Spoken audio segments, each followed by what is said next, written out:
Hello and welcome to Mrs. P's Prose. Today I will be sharing a wonderful story with you entitled The Beautiful Lady, Our Lady of Guadalupe. One of the reasons I've chosen this book is because not only did I find it wonderful, but many of my students would also check it out to take home and read with their parents. It's a lovely book. It also has quite a few phrases in Spanish that I'd like to share with you before we begin so that you're familiar with the vocabulary. I'll begin with the first phrase, las estrellas, which means the stars. Tilma, which means cloak. Por favor, which means please. La hermosa señora, which means the beautiful lady.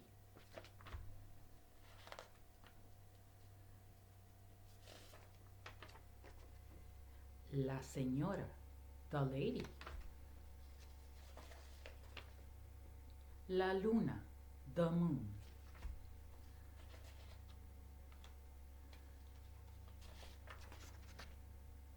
Mis queridas, my darlings. Gracias, thank you. And the last one, rosas hermosas, beautiful roses. Well, now that you're familiar with some of the vocabulary in Spanish and English, I hope you enjoy the rest of the story. The Beautiful Lady, Our Lady of Guadalupe. Written by Pat Morrow. Illustrated by Steve Johnson and Lou Fancher.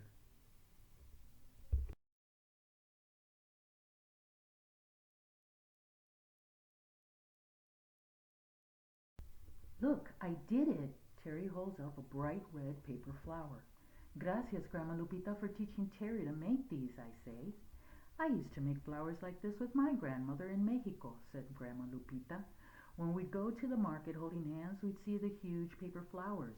Yellow, orange, and red, like those in the living room. I'm so happy you girls came on this cold December day, mis queridas.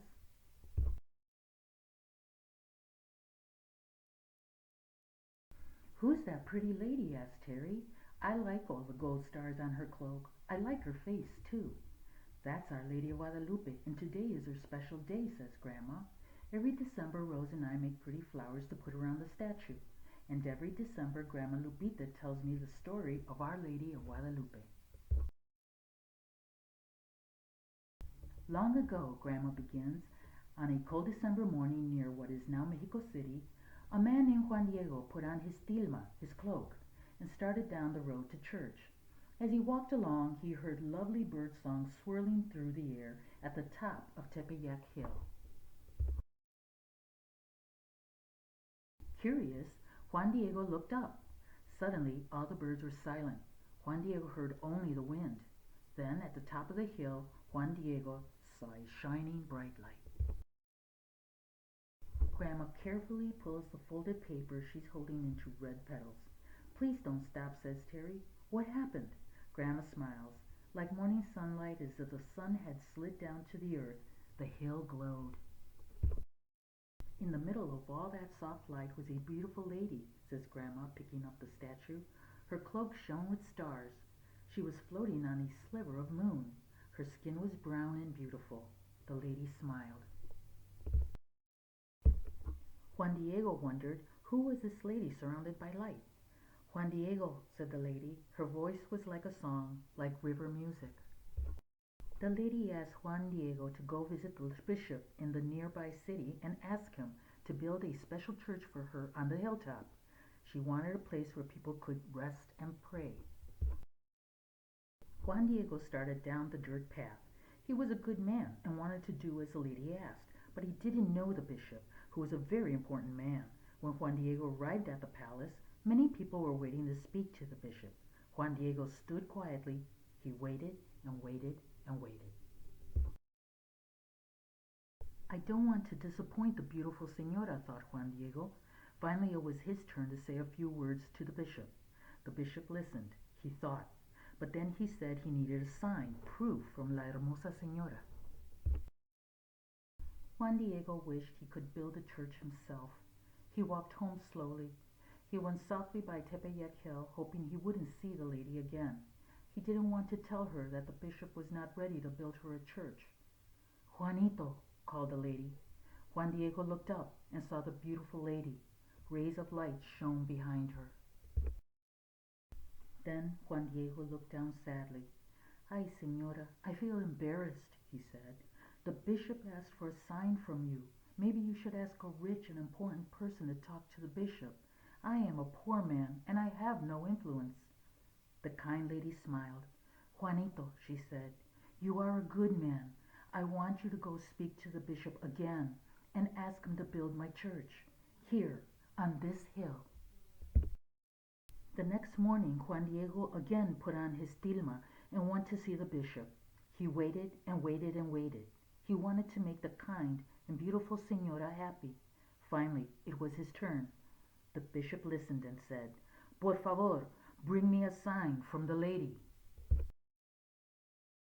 Juan Diego left the bishop's palace. He walked softly by Tepeyac Hill. But again he heard a voice sweet as river music. "Juanito, por favor, return to the bishop tomorrow." That night Juan Diego sat on his favorite rock and looked up at his favorite stars and at the sliver of moon. He looked at the sky, his comfort night after night. He looked at the silhouettes of the volcanoes and hills. He thought of the sparrows, lizards, corn, and rocks sleeping around him in the dark. They reminded him of his mother, who had loved las estrellas and la luna too. He thought about La Señora. She was kind and gentle like his mother, with light around her, stars on her cloak, and a sliver of the moon under her feet. La Señora was beautiful, like the earth and all the light around it. Juan Diego said his prayers. He wanted to wake up and help build a church for La Señora, but the bishop needed a sign from her.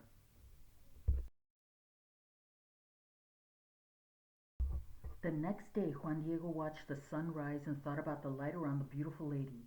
He put on his tilma and set off on a different path, hoping the lady wouldn't see him. He watched snow lightly begin to fall. "Juanito," he heard again. Juan Diego saw the lady coming down the hill toward him. "I am so sorry, señora," said Juan Diego softly, "but the bishop needs a sign from you."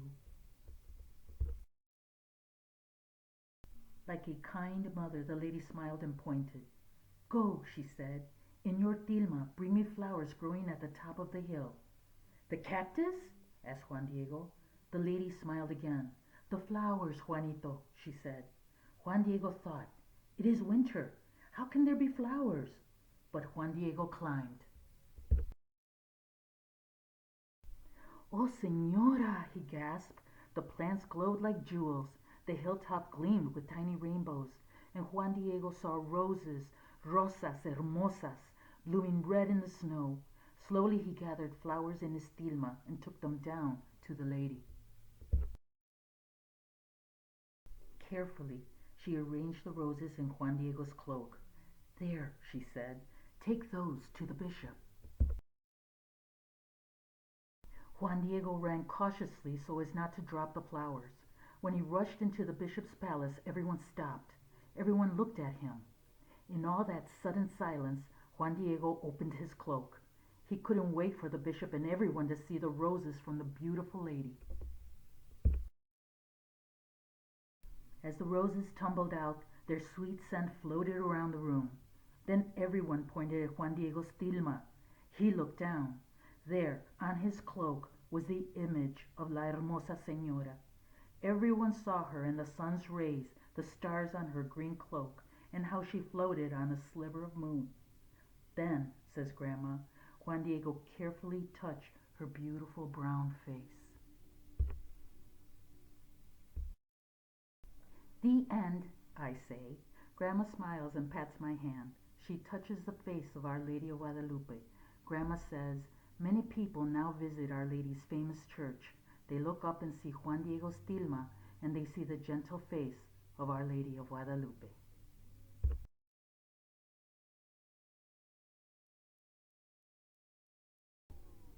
Grandma, Terry, and I put our flowers around the statue.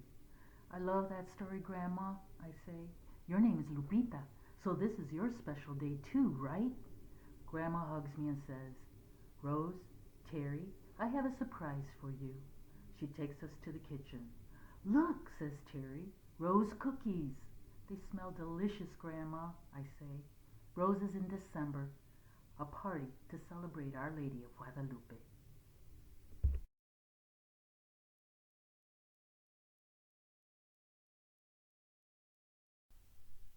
I hope you enjoyed the story as much as I enjoyed reading it to you, and that you will join me next time on Mrs. P's Prose. Bye bye.